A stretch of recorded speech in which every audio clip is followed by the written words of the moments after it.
warahmatullahi wabarakatuh.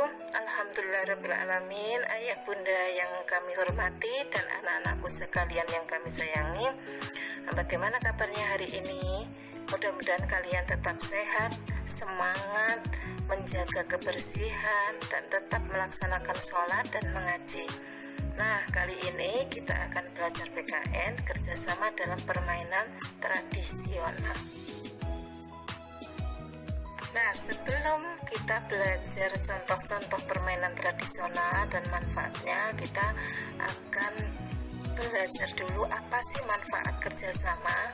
Yang pertama adalah pekerjaan yang berat akan terasa ringan kalau dikerjakan secara bersama-sama, kemudian meningkatkan rasa kebersamaan, kemudian menjalin hubungan kekeluargaan, bisa saling mengenal satu sama lain, kemudian menumbuhkan rasa persatuan dan kesatuan. Nah, ini anak-anak ada yang menghambat kerjasama.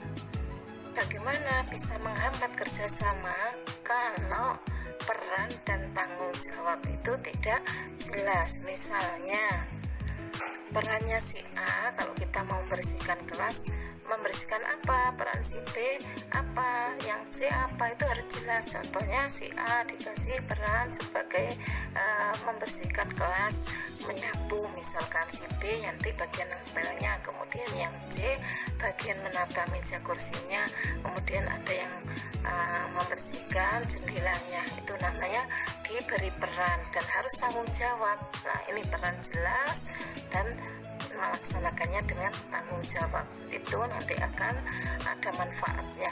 Tetapi kalau tidak ada peran dan tanggung jawab, itu nanti akan menghambat kerja sama, kemudian tidak mau berbagi ide dan pikiran. Nah, tidak mau dikasih masukan misalkan, itu ya, dia tidak ada, pokoknya sudahlah mengerjakan bersama-sama. Nah, itu nanti akan lama, kemudian tidak mau mendengarkan pendapat orang lain. Nah, diberi tahu mungkin tidak mau melaksanakan, kemudian berprasangka pada orang lain. Nah, apa bisa sih ini mengerjakan ini? Ya, itu tidak boleh. Kemudian ingin menang sendiri, saya yang mengerjakan ini, nah kamu yang ini, itu tidak boleh, karena kita harus bermusyawarah bersama-sama. Nah, kemudian sifat keras kepala. Keras kepala itu bandel, itu juga tidak boleh. Nah, inilah contoh permainan tradisional yang mungkin anak-anak sekarang memainkan permainan ini. Contohnya yang pertama, engklek. Nah, engklek itu paling Bu Guru sukai waktu kecil. Dulu tidak seperti itu, engkleknya kita menggaris sendiri, kayak yang ada di Gobak Sodor itu, kita garis dengan kapur tulis. Itulah, itu yang engklek ini sudah bagus. Kemudian yang Gobak Sodor itu membutuhkan teman yang banyak untuk bermain. Kemudian lompat tali, kalau biasanya lompat tali ini menggunakan karet gelang kalau zaman dulu, dan juga ada yang menggunakan pelepah pisang yang sudah kering, kemudian kita sambung. Waktu Bu Guru kecil dulu seperti itu, karena karet juga masih jarang. Permainan tradisional berikutnya adalah petak umpet ini. Nah, ini paling asik itu ya, ada yang sembunyi terus nanti kita cari. Ini luar biasa, anak-anak bisa sehat karena kayak seperti olahraga, ada lari, ada jalan dan lain sebagainya, ada dakon juga, kemudian bola bekel. Tapi juga masih ada yang lain lagi, misalkan gundu, ada egrang, congklak, dan masih banyak lagi permainan tradisional yang anak-anak nanti bisa mencari sendiri. Nah, apa sih manfaatnya memainkan permainan tradisional? Nah, tadi melatih kerjasama, karena tidak mungkin bermain itu sendiri, mesti ada temannya. Kemudian melatih kejujuran dan kesabaran. Kejujuran di sini anak-anak tidak mungkin bisa curang, diawasi oleh temannya. Kemudian kesabaran ini di sini adalah kesabaran anak-anak menunggu giliran berikutnya untuk bermain.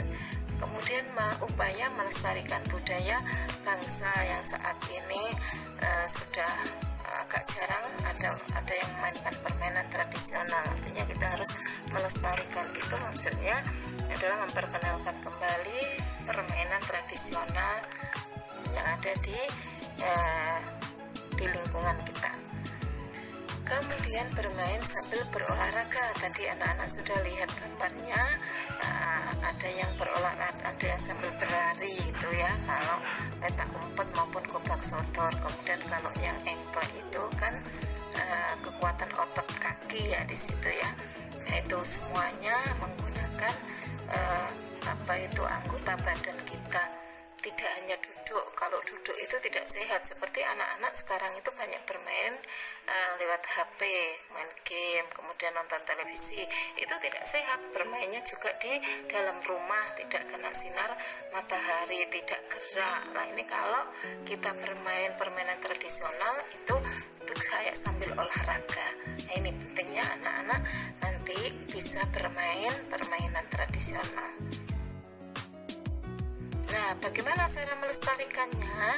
Kita harus memperkenalkan kembali kepada anak permainan tradisional tadi, seperti engklek, kemudian gobak sodor, kemudian lompat tali, kemudian apa tadi itu yang kita sudah pelajari, ada lagi yang gundu, ada yang bola bekel, ada egrang, ada congklak, dan sebagainya. Itu harus kita kenalkan, kemudian menjadi atau membuat permainan tradisional tadi menjadi lebih menarik. Seperti tadi yang engklek sudah lumayan bagus ya, ada cat berwarna-warni. Kemudian yang gobak sodor itu mungkin nanti butuh lapangan yang luas, kemudian kita cat juga berwarna-warni untuk menarik perhatian agar mau memainkan permainan tradisional gobak sodor. Kemudian mengadakan pelatihan permainan tradisional, seperti bagaimana caranya bermain gobak sodor, itu harus ada pelatihan. Bagaimana caranya bermain engklek, bagaimana caranya bermain petak umpet dan lain sebagainya, itu memang harus ada pelatihan khusus.